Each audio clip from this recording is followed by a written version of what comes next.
श्री विष्णु पुराणाय नमः। श्री विष्णु पुराण तृतीय अंश तीसरा अध्याय चतुर्युगानुसार भिन्न भिन्न व्यासों के नाम तथा ब्रह्म ज्ञान के महात्म्य का वर्णन। श्री मैत्रेय जी बोले, हे भगवान, आपके कथन से मैं ये जान गया हूँ कि किस प्रकार ये संपूर्ण जगत विष्णु रूप है, विष्णु में ही स्थित है, विष्णु से ही उत्पन्न हुआ है तथा विष्णु से अतिरिक्त कुछ भी नहीं है। अब मैं ये सुनना चाहता हूँ कि भगवान ने वेद व्यास रूप से युग युग में किस प्रकार वेदों का विभाग किया।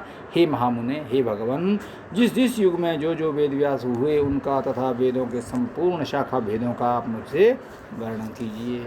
श्री पराशर जी बोले, हे मैत्रेय, वेद रूप वृक्ष के सहस्रों शाखा भेद हैं, उनका विस्तार से वर्णन करने में तो कोई भी समर्थ नहीं है, अतः संक्षेप से सुनो। हे महामुने, प्रत्येक द्वापर युग में भगवान विष्णु व्यास रूप से अवतीर्ण होते हैं और संसार के कल्याण के लिए एक वेद के अनेक भेद कर देते हैं। मनुष्यों के बल, वीर्य और तेज को अल्प जानकर वे समस्त प्राणियों के हित के लिए वेदों का विभाग करते हैं। जिस शरीर के द्वारा वे प्रभु एक वेद के अनेक विभाग करते हैं, भगवान मधुसूदन की उस मूर्ति का नाम वेद व्यास है। हे मुने, जिस जिस मनवंत्र में जो जो व्यास होते हैं और वे जिस जिस प्रकार शाखाओं का विभाग करते हैं, वे मुझसे सुनो। इस वैवस्वत मनमंत्र के प्रत्येक द्वापर युग में व्यास महर्षियों ने अब तक पुनः पुनः 28 बार वेदों के विभाग किए हैं। हे साधु श्रेष्ठ, जिन्होंने पुनः पुनः द्वापर युग में वेदों के 4 विभाग किए हैं, उन 28 व्यासों का विवरण सुनो। पहले द्वापर में स्वयं भगवान ब्रह्मा जी ने वेदों का विभाग किया था। दूसरे द्वापर के वेद व्यास प्रजापति हुए। तीसरे द्वापर में शुक्राचार्य जी और चौथे में बृहस्पति जी व्यास हुए तथा पांचवें में सूर्य और छठे में भगवान मृत्यु व्यास कहलाए। सातवें द्वापर के वेद व्यास इंद्र, आठवें के वशिष्ठ, 9वें के सारस्वत और 10वें के त्रिधामा कहे जाते हैं। 11वें में त्रिशिख, 12वें में भरद्वाज, 13वें में अंतरिक्ष और 14वें में वरणी नामक व्यास हुए। 15वें में त्रयाणुरुण, 16वें में धनंजय, 17वें में ऋतुंजय और तदंतर 18वें में जय नामक व्यास हुए। फिर 19वें व्यास भरद्वाज हुए। भरद्वाज के पीछे गौतम हुए और गौतम के पीछे जो व्यास हुए वे हर्यात्मा कहे जाते हैं। हर्यात्मा के अनंतर बाजश्रवा मुनि व्यास हुए तथा उनके पश्चात सोमशुष्म वंशी तृणबिंदु 23वें वेद व्यास कहलाए। उनके पीछे भृगुवंशी ऋक्ष व्यास हुए जो वाल्मीकि कहलाए। तदनंतर हमारे पिता शक्ति हुए और फिर मैं हुआ। मेरे अनंतर जातुकर्ण व्यास हुए और फिर कृष्ण द्वैपायन। इस प्रकार 28 व्यास प्राचीन हैं। इन्होंने द्वापर आदि युगों में एक ही वेद के 4 विभाग किए हैं। हे मुने, मेरे पुत्र कृष्ण द्वैपायन के अनंतर आगामी द्वापर युग में द्रोण पुत्र अश्वत्थामा वेद व्यास होंगे। ओम ये अविनाशी एकाक्षर ही ब्रह्म है, ये बृहत है और व्यापक है, इसलिए ब्रह्म कहलाता है। भूरलोक, भुवरलोक और स्वरलोक ये तीनों प्रणव रूप ब्रह्म में ही स्थित हैं तथा प्रणव ही ऋक, यजु, साम और अथर्व वेद हैं। अतः उस ओंकार रूप ब्रह्म को नमस्कार है।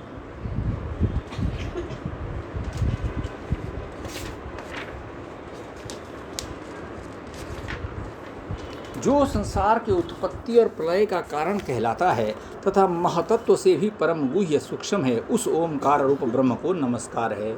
जो अगाध, अपार और अक्षय है, संसार को मोहित करने वाले तमोगुण का आश्रय है तथा प्रकाशमय सत्वगुण और प्रवृत्त रूप रजोगुण के द्वारा पुरुषों के भोग और मोक्ष रूप परमार्थ पुरुषार्थ का हेतु है। जो सांख्य ज्ञानियों की परम निष्ठा है, शम दम शालियों का गंतव्य स्थान, जो अव्यक्त और अविनाशी है तथा जो सक्रिय ब्रह्म होकर भी सदा रहने वाला है, जो स्वयंभू प्रधान और अंतर्यामी कहलाता है तथा जो अविभाग, दीप्तिमान, अक्षय और अनेक रूप है और जो परमात्मा स्वरूप भगवान वासुदेव का ही रूप या प्रतीक है, उस ओंकार रूप परम ब्रह्म को सर्वदा बारंबार नमस्कार है। ये ओंकार रूप ब्रह्म अभिन्न होकर भी आकार, उकार और मकार रूप से तीनों भेदों वाला है। ये समस्त भेदों में अभिन्न रूप से स्थित है तथापि भेद बुद्धि से भिन्न भिन्न प्रतीत होता है। वे सर्वात्मा, रिंगमय, साममय और यजुर्मय तथा ऋग्युज साम का सार रूप वह ओंकार ही सब शरीरधारियों का आत्मा है। वह वेद में है, वही ऋग्वेद आदि रूप से भिन्न हो जाता है और वही अपने वेद रूप को नाना शाखाओं में विभक्त करता है। तथा वे असंग भगवान ही समस्त शाखाओं का रचयिता और उनका ज्ञान स्वरूप है। इति श्री विष्णु पुराण तृतीय अंश तृतीय अध्याय। चौथा अध्याय ऋग्वेद की शाखाओं का विस्तार। श्री पराशर जी बोले, सृष्टि से आदि में ईश्वर से आविर्भूत वेद ऋक यजु आदि 4 पादों से युक्त और एक लक्ष्य मंत्र वाला था। उसी से समस्त कामनाओं को देने वाले अग्निहोत्र आदि 10 प्रकार के यज्ञों का प्रचार हुआ। तदंतर 28वें द्वापर युग में मेरे पुत्र कृष्ण द्वैपायन ने इस चतुष्पाद युक्त एक ही वेद के 4 भाग किए। परम बुद्धिमान वेद व्यास ने उनका जिस प्रकार विभाग किया, ठीक उसी प्रकार अन्यान्य वेद व्यासों ने तथा मैंने भी पहले किया था। अतः हे द्विज, समस्त चतुर्युगों में इन्हीं शाखा भेदों से वेद का पाठ होता है, ऐसा जानो। भगवान श्री कृष्ण द्वैपायन को तुम साक्षात नारायण ही समझो, क्योंकि हे मैत्रेय, संसार में नारायण के अतिरिक्त और कौन महाभारत का रचयिता हो सकता है। हे मैत्रेय, द्वापर युग में मेरे पुत्र महात्मा कृष्ण द्वैपायन ने जिस प्रकार वेदों का विभाग किया था, वह यथावत सुनो। जब ब्रह्मा जी की प्रेरणा से वेद व्यास जी ने वेदों का विभाग करने का उपक्रम किया, तो उन्होंने वेद का अंत तक अध्ययन करने में समर्थ 4 ऋषियों को शिष्य बनाया। उनमें से उन महामुनि ने पैल को ऋग्वेद, वैशंपायन को यजुर्वेद और जैमिनी को सामवेद पढ़ाया तथा उन मतिमान व्यास जी का सुमंतु नामक शिष्य अथर्ववेद ज्ञाता हुआ।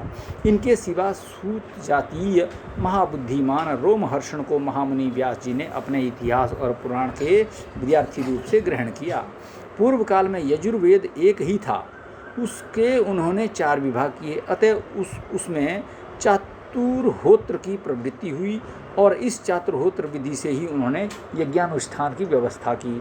व्यास जी ने यजुः से अध्वर्यु के, ऋक् से होता के, साम से उद्गाता के तथा अथर्ववेद से ब्रह्मा के कर्म की स्थापना की। तदंतर उन्होंने ऋक् तथा यजु श्रुतियों का उद्धार करके ऋग्वेद एवं यजुर्वेद की और साम श्रुतियों से सामवेद की रचना की। हे मैत्रेय, अथर्ववेद के द्वारा भगवान व्यास जी ने संपूर्ण राज, कर्म और ब्रह्म तत्व की यथावत व्यवस्था की। इस प्रकार व्यास जी ने वेद रूप एक वृक्ष के 4 विभाग कर दिए और फिर विभक्त हुए उन चारों से वेद रूपी वृक्ष का वन उत्पन्न कर दिया। हे विप्र, पहले पैल ने ऋग्वेद रूप वृक्ष के 2 विभाग किए और उन दोनों शाखाओं को अपने शिष्य इंद्र, प्रमिति और वाष्कल को पढ़ाया। फिर वाष्कल ने भी अपनी शाखा के 4 भाग किए और उन्हें बुद्ध आदि अपने शिष्यों को दिया। हे मुने, वाष्कल की शाखा की उन 4 प्रतिशाखाओं को उनके शिष्य बौद्ध, अग्निमाढ़क, याज्ञवल्क्य और पराशर ने ग्रहण किया। हे मैत्रेय जी, इंद्र प्रमिति ने अपनी प्रतिशाखा को अपने पुत्र महात्मा मांडुकेय को पढ़ाया। इस प्रकार शिष्य प्रशिष्य क्रम से उस शाखा का उनके पुत्र और शिष्यों में प्रचार हुआ। इस शिष्य परंपरा से ही शाकल्य वेद मित्र ने उस संहिता को पढ़ा और उसको 5 अनुशाखाओं में विभक्त कर अपने 5 शिष्यों को पढ़ाया। उसके जो 5 शिष्य थे उनके नाम सुनो। हे मित्रे, वे मुद्गल, गोमुख, वात्स्य और शाल्य तथा 5वें महामती शरीर थे। हे मुनि सप्तम, उनके एक दूसरे शिष्य शाकपूर्ण ने 3 वेद संहिताओं की तथा चौथे एक निरुक्त ग्रंथ की रचना की।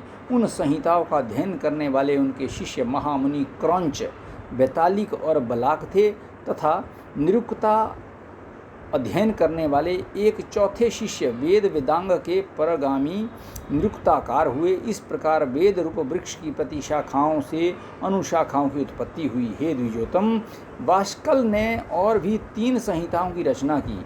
उनके उन संहिताओं को पढ़ने वाले शिष्य कालायनी, गार्ग्य तथा कथाजब थे। इस प्रकार जिन्होंने संहिताओं की रचना की वे वृक्ष कहलाए। इति श्री विष्णु पुराणे तृतीय अंश चतुर्थो अध्यायः। ओम विष्णु